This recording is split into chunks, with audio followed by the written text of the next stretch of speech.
Assalomu alaykum hammaga. Bugungi Q podkast sonining ilk mehmonlari universitetimizda nomdor stipendiya va prezident stipendiyasini qo'lga kiritgan talabalar Islom va Sadoqat va Tabiyev Abdulfayz. Men sizlarni juda ham yaxshi taniyman, lekin bizlarni ko'rayotgan tomoshabinlar uchun va universitetning talabalari uchun o'zingizni yaqindan tanishtirib o'tsangiz. Ismim Abdulfayz, familiyam Turdiyev. Qarshi xalqaro universiteti Milliy g'oya ma'naviyat asoslari va huquq ta'limi yo'nalishining 4-bosqich talabasiman. Hozirgi kunda ham o'sha 4-bosqichda o'qib turibman va yuqorida aytib o'tganingizdek, yaqinda o'sha O'zbekiston Respublikasi nomli davlat stipendiyalari orasida Islom Karimov nomli davlat stipendiyasi sohibiman. Men Qarshi xalqaro universiteti Milliy g'oya ma'naviyat asoslari huquq ta'limi yo'nalishi talabasi, 4-bosqich talabasi Islom Sadoqatman. Hozirda sizni yoningizda talaba emas, balki prezident stipendiyasi sohibi sifatida o'tiribman va siz bilan suhbatlashish maroqli bo'ladi deb o'ylayman. Shunaqa bo'lsa. Xo'p. Endi keyingi savolga o'tadigan bo'lsak, mana ko'pchilik aytishadi, xususiyda o'qish har qanaqangi imkoniyatlarni yopadi, shunchaki diplom olasan xususiyga o'qib deyishadi-da. Aynan mana shu narsani hozir sizlardan bilishni xohlayman. Xususiyga o'qib turib ham mana shunaqa stipendiyalarni qo'lga kiritish mumkinligi haqida o'zingiz fikringizni bildirib o'tsangiz. Stipendiya to'g'risidagi o'sha qonun hujjatlarida bu oldindan belgilangan, ya'ni faqat davlat universitetlari emas, balki xorijiy va nodavlat ta'lim muassasalari uchun ham stipendiya tayinlash to'g'risida biz o'sha 2022-yilda universitetga kirish vaqtimizda shunaqangi bir davr bo'lganki, xususiy universitetlar endi ochilayotgan davr bo'lgan. Ya'ni aytganingizdek, o'sha vaqtda ishonch bo'lmagan xususiy universitetlarga. Bizda ham masalan ikkilanish bo'lgan boshida universitet qanaqa bo'lar ekan, erta yopilib ketmasmikan degan. Keyinchalik mana hozirgi kunga kelib bunaqa narsada o'zi muammo yo'q. Ya'ni xususiy universitet yopilmasmikan, diplom o'tarmikan degan savollarda muammo yo'q. Aytganingizdek bizda ham bo'lgan. O'sha bu yerga kirib turib qanaqadir imkoniyatlarimiz cheklanib qolmaydimi? Masalan, davlat universitetlarida stipendiya bor, grant bor, xususiy universitet ham bo'larmikan degan. Lekin o'sha bizga berilgan imkoniyatlar o'quv yilini boshida, ya'ni 2022-yilda o'zida aytib o'tilgan o'sha xususiy universitet bo'lsa ham, sizlarda o'sha grantda o'qish imkoniyatlaringiz bor, stipendiya olish imkoniyatlaringiz bor deb, mana shu narsani biz 1-semestr yakunida amalda his qilganmiz. Ya'niki o'sha 2022-yilning 1-semestrini tugatganimda xususiy universitet tarafidan grant sohibi bo'lishim, bu universitetda imkoniyatlar ochiq ekanligi, yangi marralarni egallash mumkinligiga ishonch hosil qilgan. Mana shundan keyin o'sha o'zimizda qolgan davlat universitetlari bilan bir xil maqomda ekanligimizni va ulardagi bor imkoniyatlardan o'sha biz ham foydalana olishimiz mumkinligini his qilganmiz. O'shandan keyin menga bu narsalarga nisbatan shubha qolmagan. Sadoqat sizda qanaqa bo'lgan? Menda hamma qatori bunaqa xususiy universitetda o'qish, kelajakda qanaqadir kasb egasi bo'lish, yaxshiroq ishda ishlash imkoniyati bo'ladimi, yo'qmi degan ikkilanish bo'lgan. Davlat universitetiga o'qishga kira olmaganimdan keyin bu universitetga topshirganman, majburiyat yuzasidan topshirganman. Ya'ni o'zim qatori qarindoshlarimiz davlat universitetiga kirgan, uydagilarimiz men universitetga, o'sha davlat universitetiga kira olmaganim uchun biroz xafa bo'lishgan. Shundan keyin xususiy universitetga topshirdim, dugonamning maslahati bilan. Keyin bu stipendiya olish tugul qanaqadir bir oddiy sertifikat yoki bir kichik unvonni olish ham xayolimga kelmagan. Abdulfayz aytganlaridek, o'sha 1-semestr yakunida grant olishimiz bizga haqiqatan ham keng imkoniyatlarni ochib bergan. Shundan boshlaganmiz birinchi qadamlarni bosishdi. Yaxshi. O'zi hammani o'sha bir joyga kirishdan, ishga kirishdan, o'qishga kirishdan bitta maqsadi bo'ladi-da. Kimdirlar o'qishga universitetga kirsam, men yaxshiroq joyda ishlayman. Yana kimdir, ko'pchilik qizlar, masalan, real fakt, yaxshi institutga o'qisam, men yaxshi joyga turmushga chiqaman deb o'ylashadi. Umuman mana shu kirishdan maqsadingiz qanaqa bo'lgan? O'sha kirgan paytingizda shunaqa natijaga erisha olaman deb o'ylaganmisiz shu paytda? Xo'p, menda nima bo'lgan? O'sha kirishimga 1 yil o'rtada davlat universitetiga topshirib kira olmaganman.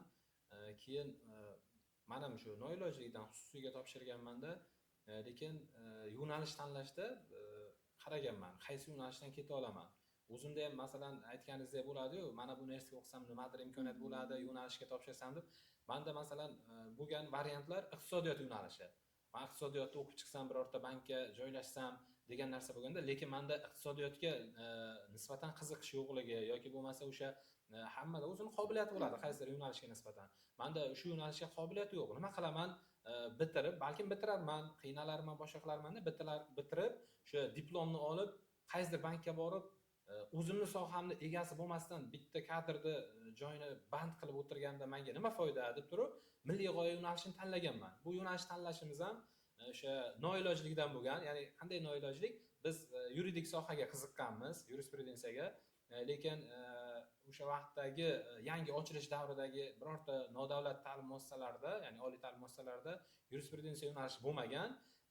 Lekin qiziqib ko'rganmizki, mana shu milliy g'oya ma'naviyat asoslararo huquq ta'limi yo'nalishini bitirgach, o'sha Toshkent davlat yuridik universitetidagi nimaga to'g'ri kelar ekan? Davlat boshqaruv huquqi yo'nalishining magistraturasiga to'g'ri kelar ekan. Demak, marrani shunga qarab olsak bo'ladi degan o'sha maqsad bo'lgan va keyinchalik o'zi mana shu Islom Karimov nomidagi stipendiyaga topshirish yoki bo'lmasa bunga qiziqish qayerdan paydo bo'lgan desa, biz o'rganib chiqqanimizda shu stipendiyani imkoniyatlarini magistratura yo'nalishiga imtihonsiz va o'sha hech qanaqa bir to'siqsiz kira olish imkoniyati borligini ko'rib, ana shundan keyin qiziqishni boshlaganmiz. Bu narsani 100% aniq bilmayman O'zbekiston darajasida, lekin aniq bilamanki, viloyatimizda balkim bu O'zbekiston bo'yicha ham ko'rish kerakdir. Hali eshitmaganman hech qaysi xususiy universitetni bitiruvchilari imtihonsiz yurisprudensiyaga Toshkent davlat yuridik universitetiga magistraturaga kirganini. Biz mana shu taraflama ham o'sha o'zimizga berilgan imkoniyat, bu o'sha aynan Qarshi xalqaro universitetini tanlaganimizni bir nima deydi, mevasi sifatida ko'raman o'zimga. Mana shu narsalarni reja qilib, maqsad qilib topshirganmiz. Keyin o'sha bir narsani yana aytib o'tishim kerakki, boyagi bundan oldingi savolda o'sha imkoniyatlar to'g'risida men mana shu universitetga kelganimda 2 million so'm kontrakt to'laganman.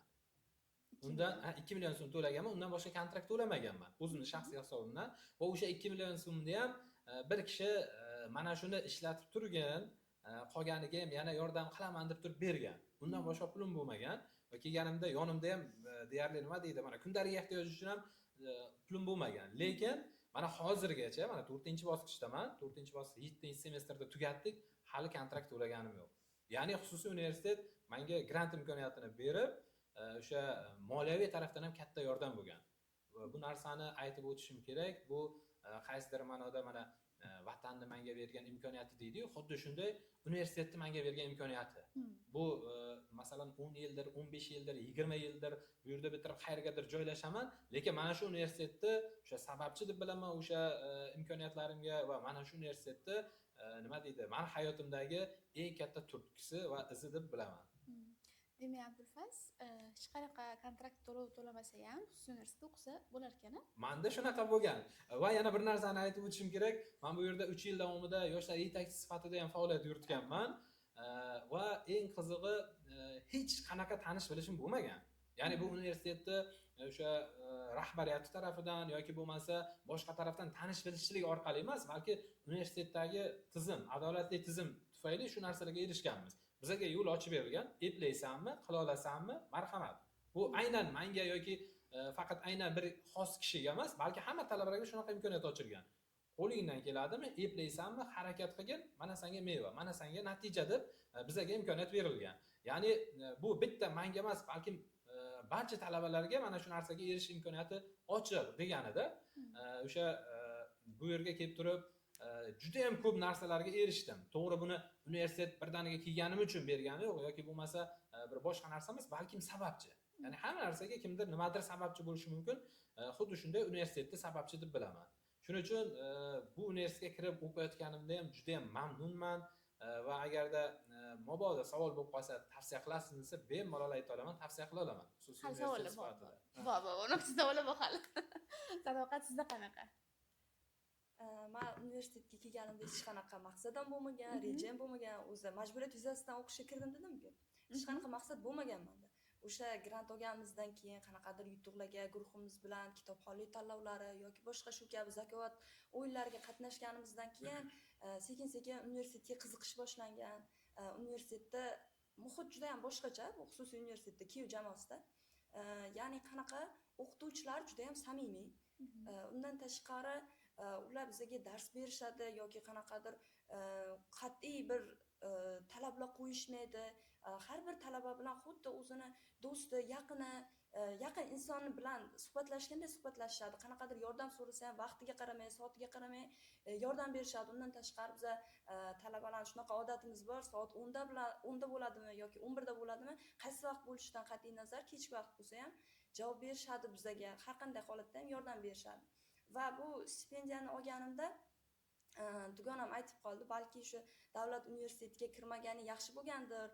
Agar balki unda kirganingda bunaqa yutuqqa erishmagan bo'larmiding deb aytib qoldi. Keyin o'zim ham o'ylab qoldim.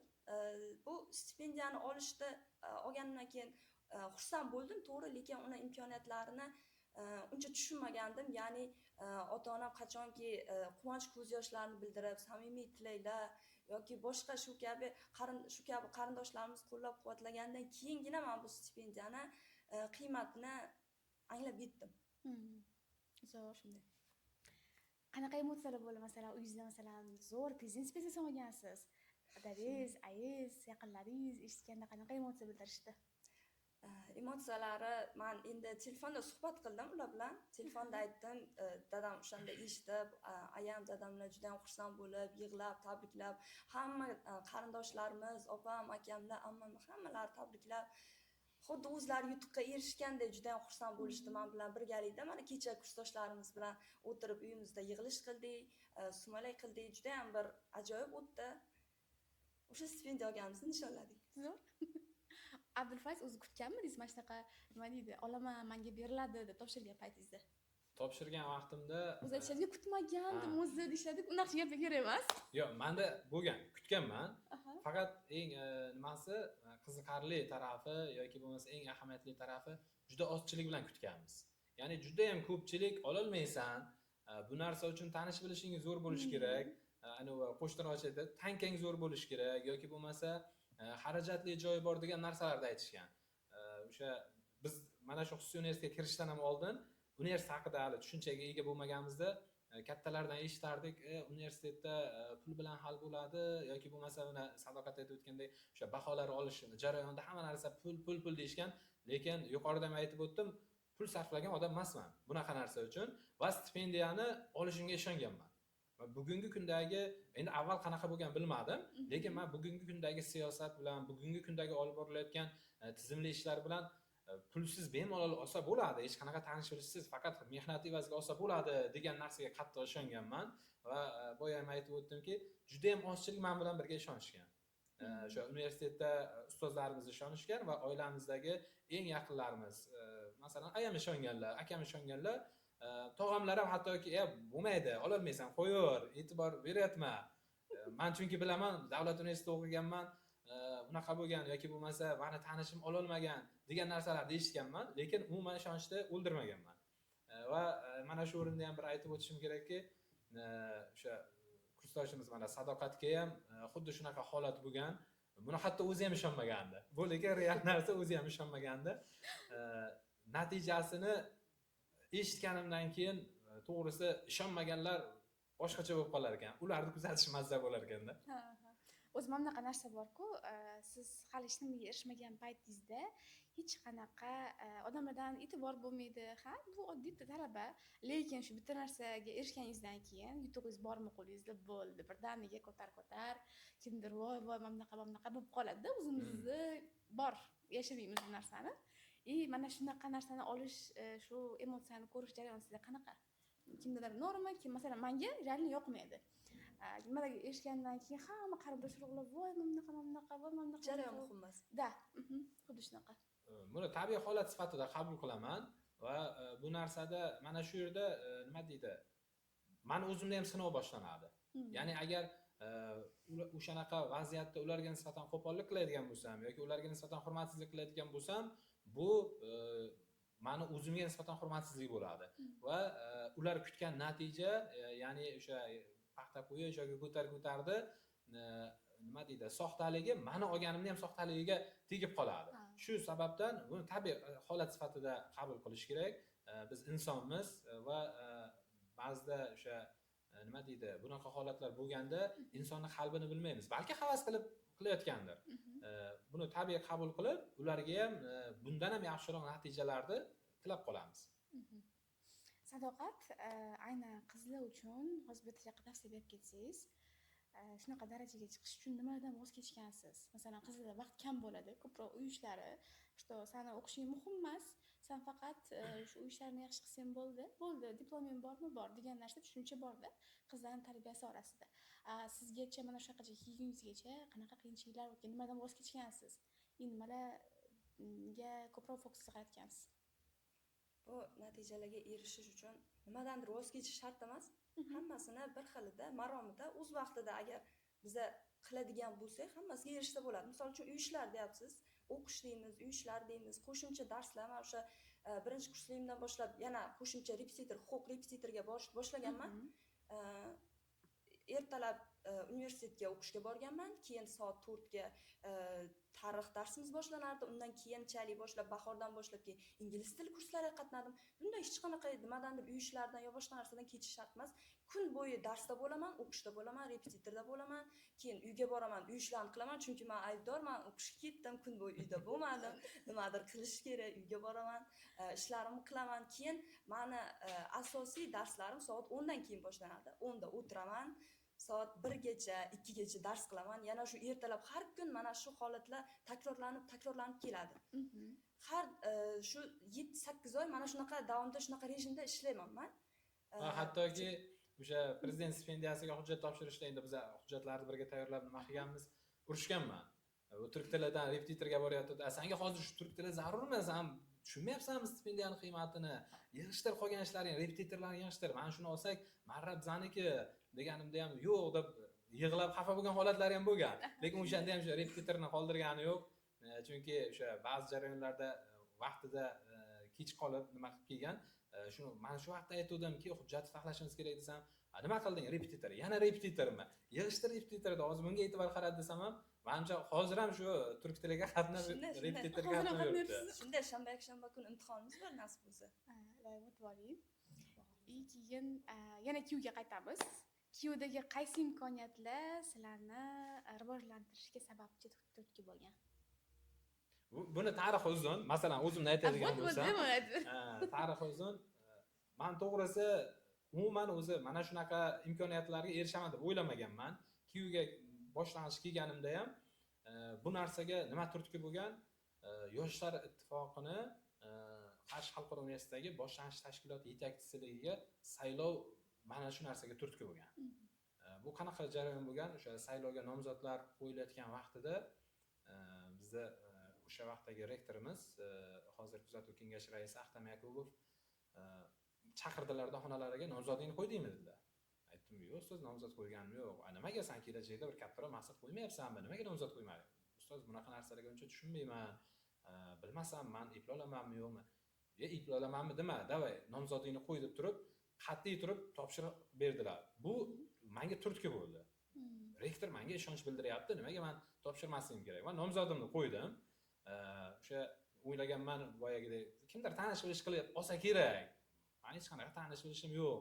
Faqat rektor topshiriq berdi. Endi bu tabiiy holat bo'lsa kerak deb qabul qilganman, rasmiyatchilik deb qabul qilganman. Ya'ni men topshiraman, baribir kimdir olib ketsa kerak deb. Lekin shu narsani ham aytganman ustozimizga. Bizga huquq fanlaridan ham darsga kirardilar. Ustoz, baribir tanish bilish kerak olsa kerak desam, qanaqa tanish bilish? Shuncha talaba turibdi, talaba ovoz beradi. Bu tanish bilish bilan saylanmaydi. Topshir deganlar. Shu turtkilari bilan topshirganman va nomzodda topshirganimdan keyin saylovda eng ko'p ovoz bilan saylanganman. Mana shu narsa turtki bo'lgan va o'shanda bilganmanki, bu hamma narsa orzu emas, hamma narsa rasmiyatchilik uchun emas, balki imkoniyat bor, faqat harakat qilish kerak. Ko'pincha o'sha talabaga qiyin tuyuladi, talaba emas, umuman inson zotiga qiyin tuyuladi. Bunday qaraydi-da, u erishgan, men qila olmasam kerak. U qanaqadir yo'l bilan qilgan, yo'q, harakat qilib ko'r degan narsani qilish kerak ekan. Ana shundan keyin bo'lgan. Grantga ham turtkiga shu sabab bo'lgan. Nimaga men ola olmayman? Mana nomzodimni qo'yib saylovda oldim, bu yerda haqiqat bor ekanmi? Hamma narsada haqiqat bor. Faqatgina to'g'ri qarash kerak ekan deb turib harakat qilganman. Mana shu narsa turtki bo'lgan. Hamma imkoniyatga erishishimga ham boshlanish turtki shu bo'lgan. Undan oldingi masalan maktabda, boshqalarda o'zim nima qilmaganman va olib bo'lmasa kerak. Olimpiadaga ham chiqib bo'lmasa kerak deb turib e'tibor qaratmaganman. Lekin haligi turtki, haligi nima deydi, berilgan hozirgi kunda aytadi, motivatsiya deydi. Mana shunaqa narsa bizga sabab bo'lgan va mana shu narsani hayotimda ko'rib qolganligim bemalol ayta olaman. Bu shunchaki nima deydi, cho'pchak emas yoki bo'lmasa havoyi gap emas. Harakat qilish kerak, olish kerak. U balkim qachonlardir bo'lgandir tanish bilish bilan, lekin hozir unaqa emas. Harakat qilish kerak, eshiklar ochiq. To'g'ri. Sadoqat, sizda qanaqa, nima turtki bo'lgan? Oilangizmi yoki universitetmi? Ko'proq. Ikkalasi ham turtki bo'lgan. Ya'ni oiladagi muhit bilan universitetdagi muhit bir-biriga o'zaro bog'liq bo'ladi. Universitetda bizda hech qanaqa cheklov bo'lmaydi. Bunaqa qilma, unaqa qilma, buni gapirishing mumkin emas, unaqa qilishing mumkin emas. Mana fikrni bildirsang xato bo'lib qoladi. Bu o'qituvchi yoki boshqa narsa. Bizani tanqid qilish bo'lmagan, faqat tanqid qilish nimaga bo'lgan? O'zingning fikringni bildira olmayapsan yoki qanaqadir harakat qila olmayapsan. Mana shunday harakat qilsang yaxshi bo'ladi, yaxshi natijaga erishasan. Mana shunaqa narsa bo'lgan. Oiladagi muhitga keladigan bo'lsak, agar o'sha oilada muhit to'g'ri bo'lmasa, bu imkoniyatlardan foydalanib bo'lmaydi. Chunki bizda oilada dadam har kuni kechga majlis qiladilar. Bugun nima qilib kelding? Nimani o'tildi? Nima qildinglar? Nimani o'rganyapsan? Nima qilmoqchisan? Har kuni dasturxon atrofida kechda, endi ertalab hamma ishga ketadi, o'qishga ketadi, maktab yo boshqa. Ertalab yig'ilishimiz qiyinroq. Shu kechda o'sha ovqat ustida birgalikda o'tirib, dadam har doim bizlar bilan gaplashadilar. Va bo'ldi shu. Ikkalasi ham oiladagi muhitdan, universitetdagi muhitdan bir-biriga ta'sir qiladi. Mana aynan Qarshida xususiy universitetlar soni anchagina ko'paygan. O'sha paytda endi birinchi ochilgan bo'lganimiz bilan hozirda ko'p. Endi baribir yaqinlaringiz bor, o'z tengqurlaringiz bor, boshqa institutda o'qiydigan.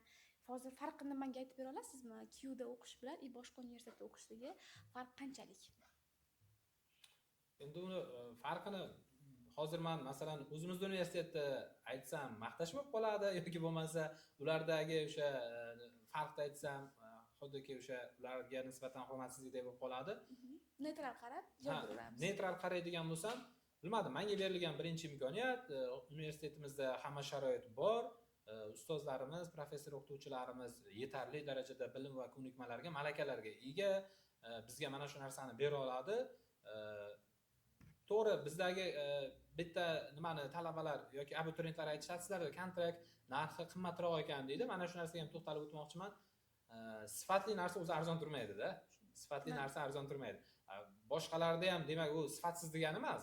Bizda o'shanga nisbatan kontraktga nisbatan talab darajasi javob beradi. Balkim arzonroq qilish, balkim qimmatroq, unisini bilmadim, lekin belgilangan kontraktga arziydi. Mana shu universitetdagi men bilgan sharoit. Boshqa universitetlarga ham qiziqib ko'rganman. Masalan, qolgan xususiy universitetlarga ham, davlat universitetlariga ham qiziqib ko'rganman-u. Bilmadim, balkim aytadi-ku, masalan, davlat sifatida olsangiz ham boshqa davlatlarda sharoit zo'r, lekin kindik qon to'kilgan joy deydi. Xuddi shunday men birinchi mana shu universitetni tanladim, shu universitetda o'qiyapman. Shu sababdan bu universitetda men uchun qadri o'zgacha.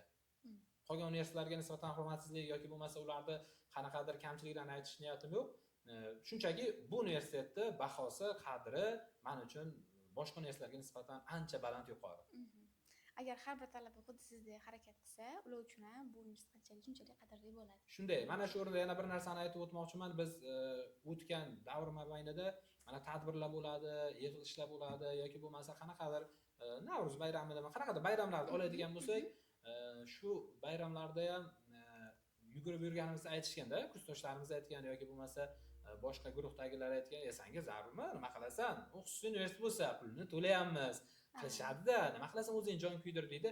Mana shu jarayonda ham e'tibor berish kerak. U yerda nimadir manfaat ko'zlanmas, shunchaki samimiy bo'lib turib harakat qilish kerak va uni mevasi bo'ladi. Ya'ni hamma narsani o'tirib, bo'ldi, men o'qidim, endi natija kerak deyish bilan natijaga erishib bo'lmaydi deb hisoblayman shaxsan o'zim. Universitetga nisbatan daxldor bo'lsa, ulamolarning gapi borda, sen ilmga hamma narsangni bersang, ilm senga nimadir beradi. Sen unga biron narsa bersang, ilm senga nimadir bermaydi, nimadir kutma. Xuddi shunday universitetdan ham mana shu yerga kirib man nimadir olishim kerak, nimadir natijaga erishishim kerak desa, inson o'zini universitetga nisbatan bu aynan bizning universitet emas, qaysi universitet bo'lishidan qat'iy nazar daxldorlik hissini his qilish kerak. Shu universitetni har bir jarayonni o'zini hayotiga bog'lash kerak deb bilaman. Bu shaxsiy fikrim va kerak bo'ladigan bo'lsa, agar aytish mumkin bo'lsa, tavsiyam ham shu. Zo'r. Sadoqat, siz fikrlaringiz? Mani fikrlarim shu, Abdulfayz fikrlari qo'shilaman. Qo'shilaman. Nima uchun Abdulfayz siz prezident stipendiyasini topshirmadingiz? Aynan Islom Karimov nomli stipendiya topshirgansiz. Masalan, bo'lardi, ikki universitetda ikkita prezident stipendiyasi chiqsa zo'r bo'lardi. Bu prezident stipendiyasi kvotalar birinchi o'rinda bu yerda o'sha ikkita deyapsiz, kvotalarga ham qaraydi. Bizga masalan Qarshi xalqaro universitetiga 2 dona kvota kelgan, bittasi prezident stipendiyasi uchun, ikkinchisi Islom Karimov. Shu o'rinda juda ko'pchilik savol berishdi. Sanda imkoniyat bor edi, nimaga prezident stipendiyasiga topshirmading? Islom Karimovga masalan sadoqatni yo'naltirib topshirsang bo'lardi deganda, birinchi o'rinda o'zimga o'sha ichimdan kelgan javob shu bo'ldiki, mana bu o'zingga ravo ko'rgan narsani boshqaga ham ravo ko'r deydi-yu. Buni ko'plar aytishi mumkin, bu aytaveradi-da, havoyi gap yoki bo'lmasa nimadandir nima qilib aytayapti, hozir o'zini yaxshi ko'rsa. Yo'q, o'zi ham biladi, xabari bor. Chunki o'zi ham aytgan, siz bunga topshiring, men Islom Karimovga topshiray deb turib. Yo'q, shunchaki hamma narsaga ham faqat o'zim deyish xato deb bilaman. Va yana shaxsiy fikrim, agar o'ylaymanki, balkim men o'sha narsani o'zimga olib, ya'ni mavqei balandroq deb yoki boshqa bir shaxsiy manfaatimni ko'zlab shu narsaga harakat qilganimda, balkim bu natijaga erishmagan bo'lardik deb hisoblayman. Bu o'zimning shaxsiy fikrim va kursdoshimizni bu ham begona emas, boshqa guruh emas, bitta guruhda o'qiymiz. Kursdoshimizni yaxshiroq natijaga ko'rish meni xursand qiladi. Ikkalasining o'zi farqi qanday desa, farqi anchagina katta farqi bor. Haqiqatan o'sha topshirsa, uni nima deydi, nomi yoki bo'lmasa beriladigan qiymatlari yuqoriroq. Lekin shu narsaga o'zimga olgandan ko'ra kursdoshimizga yoki bo'lmasa nima deydi, ikkinchi bir do'stimizga ilindim. Ya'ni yaxshirog'ini faqat o'zimga olib qolmasdan boshqaga ham ilindim. Buni imkon qadar o'sha hayotim davomida qo'llashga harakat qilaman va har qachon o'zimga keladigan yaxshi narsani boshqaga ravo ko'rganimda pand yemaganman. Lekin bu ham masalan qaysidir joyda insonimiz xato qilib turib, o'sha narsani shaxsiy manfaatimni ko'zlab harakat qilganimda pand yegan joyim bo'lgan. Lekin hech qachon shu menga keladigan, menda bor imkoniyatni boshqaga berib, uni ham shu imkoniyatga erishishini xohlaganimda pand yemaganman. Zo'r. Shu narsa sabab bo'lgan. Yaxshi, hozirgi kunda sizdaqa fikrlaydigan, mana shu eng yaxshisini birovga ravo ko'radigan odamlar juda ham kam. Shunday. Juda ham kam. Balkim. Da. Sadoqat, endi 4 yil oldingi o'zingiz bilan 4 yil hozirgi Sadoqatni nechta farqi bor? Ancha farqi bor, juda ham katta farqi bor. 4 yil oldingi Sadoqatda hozirgi bilan taqqoslaydigan bo'lsa, oldin juda ham tortinchoq bo'lganman, hech qanaqa narsaga qiziqish bo'lmagan, xuddi zombidek yashaganman. Hozirda bo'lsa kirishuvchan bo'lganman, hozirda do'stlarim ham, dugonalarim ham ko'p, mana Abdulfayzga o'xshagan qo'llab-quvvatlaydigan tanishlarim bor, ustozlarimiz bor. Xullas juda ham katta o'zgarishlar bor. Mana stipendiya olganim bu katta bir o'zgarish. Men 4 yil oldin bunaqa natijaga erishaman deb umuman o'ylamaganman. O'zi prezident stipendiyasi qanaqa imkoniyat, nima beradi menga? Umuman hozirgacha men hali ham anglab yetganim yo'qman. Juda ham boshqacha taassurotlar xullas. Zo'r. 4 yil oldingi Abdulfayz va hozirgi Abdulfayzning farqlari. Qanaqa o'rtada tafovut bormi yoki pastga tushdingizmi, tepaga ko'tarildingizmi? Buni ko'tarilishni bilmayman. Imkoniyatdan foydalandim va hali oldinda imkoniyatlar juda ham ko'p. Stipendiya sohibi bo'lishlik bu eng yuqori nuqtaga chiqdi emas, balki katta mas'uliyatni olish degani. Ya'ni biz bitiruvchi degani xususan mana shu Qarshi xalqaro universitetini kunduzgi ta'lim bosqichida, kunduzgi ta'lim shaklida birinchi qaldiroqchilarimiz. Va shu bilan birga bizga berilgan imkoniyat Islom Karimov nomli davlat stipendiyasini olish, bu bizga juda katta mas'uliyat yuklaydi. Ya'ni endi biz universitetning nomidan, bizga berilgan o'sha davlatning imkoniyati, ishonchi nomidan faoliyat yuritishimizga to'g'ri keladi. keyingi faoliyatimiz, keyingi o'qish davomida biz oldingi holatlarimizni qanchalik to'g'ri ekanligi, qanchalik o'sha bizga berilgan ishonchni oqlashimiz mumkinligini ko'rsatib beradigan namuna. Shu sababdan bu narsani o'ziga xos qiyinchiligi, o'ziga xos mas'uliyati bor deb bilaman va 4 yil oldin holatimdan hozir, ya'ni baribir oliy ta'lim juda ham kerakli. Ko'pchilik o'sha ta'lim shartmi, diplom shartmi? To'g'ri, diplom shart bo'lmasligi mumkin, lekin ta'lim shart deb bilaman.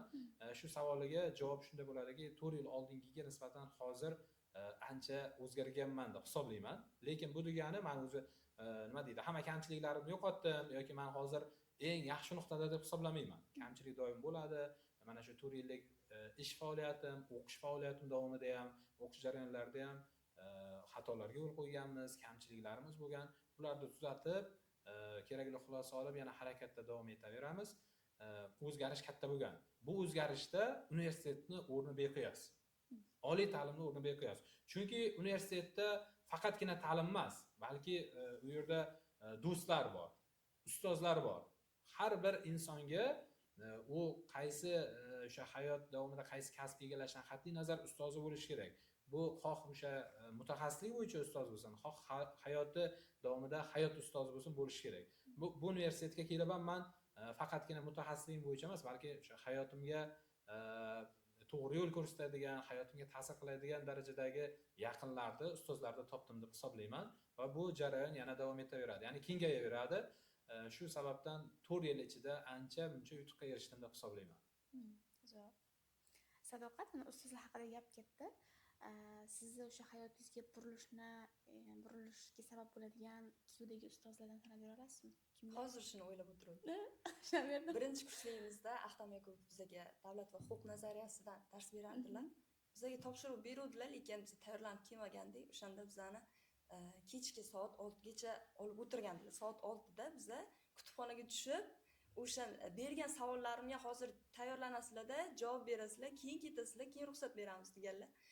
O'shanda hamma qizlar endi qizlar uyga ketish kerak, yo boshqa narsa uydagilar urishadi, gapiradi. Yo'q, baribir o'sha savollarga javob bermasimiz turib, tayyorlanmasligimiz turib, bizga ruxsat berib yormadilar. Ana shu narsa menga o'sha o'qishimga eng katta turtki bo'lgan, qiziqishimga eng katta turtki bo'lgan jarayon shu bo'lgan. Zo'r. Sizda ham aqlimga beriladi? Ustoz. Endi o'shani o'rnini nima deydi, aytib o'tmaslik bu hurmatsizlik deb bilaman. Haqiqatan o'rinlari juda ham beqiyos, chunki yuqorida ham aytib o'tdim, qanaqa o'sha harakatlarga turtki bo'lgan, qanaqa imkoniyatlarga sababchi bo'lganlarni o'sha albatta birinchi o'rinda deb bilaman. Chunki bizda aynan yo'nalishimiz bo'yicha ham universitetda o'sha vaqtdagi rektori sifatida talabalarni qaysidir ma'noda eng oldindagi qo'mondoni deymizmi, qo'shtirnochda shunaqa shaxs sifatida bizga namuna bo'lib harakatga boshlagan. Chunki universitetda eng ochilgan vaqtidagi birinchi o'sha bizda mana shu universitetda qolishimizga sababchi bo'lgan shaxs ham shu kishida, Ahtam aka Yakubov. Va undan tashqari ustozlar ham bor. Bularni ham agar aytib o'tamiz desak, menimcha podkastimizning vaqtlari ham yetmaydi. Chunki har bir ustozning o'rni bor, o'ziga yarasha o'rni bor. Xususan men aytib o'tmoqchimanki, Faxriyor aka Norinovga, Ulug'bek aka Panjiyev, hozirgi rektorimiz va yana boshqa bir qancha ustozlarga, Yorqin aka Alijonov, umuman ustozlarni sanaydigan bo'lsam, hozir aytganimdek vaqtimiz yetmay qoladi. Bularda hammasini o'z o'rni bor. Ya'ni qaysidir ustozimiz bizga o'sha hayot darsini bergan bo'lsa, qaysidir ustozimiz o'sha universitetdagi xatolarimizni to'g'rilashga yordam berganlar, xatolarimizni to'g'ri xulosa chiqarishga yordam berganlar. Inson bor, hayoti davomida xato qiladi va o'sha hayoti davomida har bir insonga menimcha o'sha to'g'ri yo'l ko'rsatadigan inson kerak bo'ladi. Bu chunki qaysidir holatda kayfiyatingiz bo'lmaydi, qaysidir holatda nimadir muammo bilan yurasiz. Sizda o'sha kayfiyat bo'lmagan vaqt sizga nisbatan noto'g'ri munosabat bo'lib qoladi. Bunday holatlarda siz o'sha stress deymizmi yoki bo'lmasa o'sha tushgan holat deymizmi, shunaqa holatdaligingizda kimdir baribir yordam berish kerak bo'ladi. Mana shu jarayonda bizga o'sha yuqorida aytib o'tgan ustozlarimiz, yana bir qancha ustozlarimiz juda ham katta yordamlari tekkan va albatta mana shu yutuqlarimizga va bundan keyingi yutuqlarimizga ham sababchi deb bilaman. Zo'r. Mana shu podkastni ko'rayotgan talabalar hammasi menimcha qiziqadiganlari bor orasida, juda ham ko'p oldimizga kelishyapti, qanaqa bo'lsa bo'ladi, nima qilish kerak. Hozir mana shu bosqichma-bosqich qadamni aytib berasiz, ikkalovingiz ham.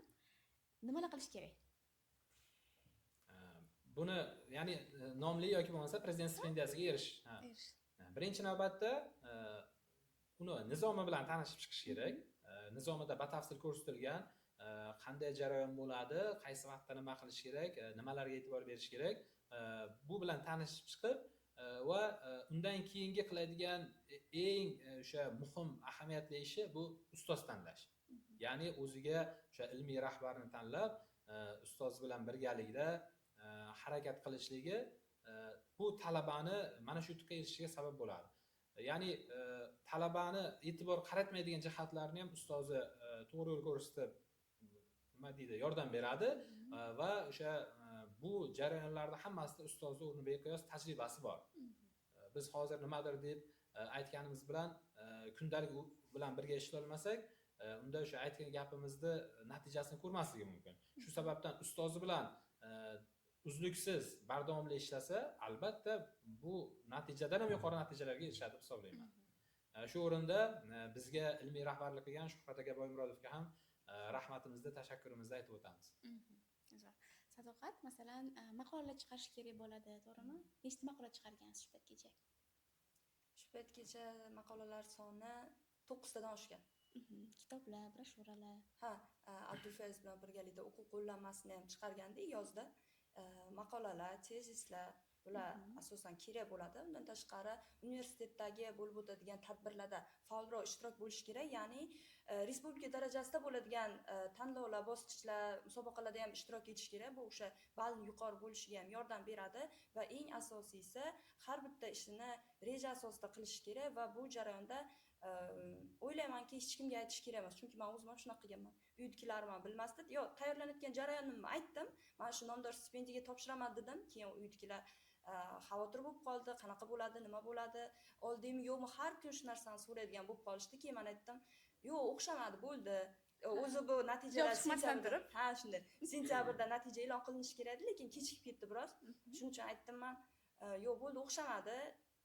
Hammasi havoga uchib ketdimi, shuncha maqola yozding, shuncha xarajat qilib berdik senga deyishdi. Ha, bo'ldi, hech narsa qilmaydi, ertaga kelajakda karyeramga kerak bo'lib qoladi deb shunchaki aytdim, lekin 5 oy davomida biz yaxshi tayyorgarlik ko'rdik, yana maqola yozdik. Undan tashqari ham ilmiy rahbarimiz bilan birgalikda ishladik. Asosan shu reja asosida ishlash bizga eng katta yutuq olib keladi. Universitetni, ya'ni Qarshi xalqaro universitetini tavsiya qilish darajasi necha foiz abituriyentlarga? Necha foizlikda? 100%likdami? 100%mi? Yo'q, 100%likda agar oladigan bo'lsa 200%. Ya'ni men e'tibor bergan bo'lsangiz aytib o'tdim, balkim boshqa oliy ta'lim muassasalarida o'qisam bu natijaga erishmasdim. Menga Qarshi xalqaro universitetini o'rni beqiyos. Aynan mana shu stipendiyani olganim uchun aytmoqchi emasman. Umuman o'zi bu yerdagi muhit, bu yerdagi ustozlar va yana aytib o'tmoqchiman, o'sha stipendiya jarayonida biz faqatgina ilmiy rahbar emas, boshqa ustozlarga murojaat qilganimizda ham hali birorta ustozimiz rad etmaganda, o'zlarida bor ilmni berib, to'g'ri yo'l yo'nalish ko'rsatgan. Ya'ni bu yerdagi muhitni albatta tavsiya qilaman. 100% tavsiya qilaman. Rahmat. Sizlarchi? Menda ham shunaqa Abdulfayz fikrlarga qo'shilaman. Hammasini to'g'ri aytibdilar. Hammasiga qo'shilaman. Hammasiga qo'shilaman. Podkastni mana shu joygacha ko'rgan bo'lsangiz, juda ham sizdan minnatdormiz. Yaxshi fikrlar bo'ldi. Aynan abituriyentlar uchun va bizda umuman universitetda o'qiyotgan talabalar uchun foydali fikrlar bo'ldi. Kelganingiz uchun kattakon rahmat sizlarga. Vaqtlaringizni ayamasdan qatnashganingiz uchun rahmat. Salomat bo'ling. Keyingi podkastimiz kim bilan bo'lishini izohlarda yozib keting.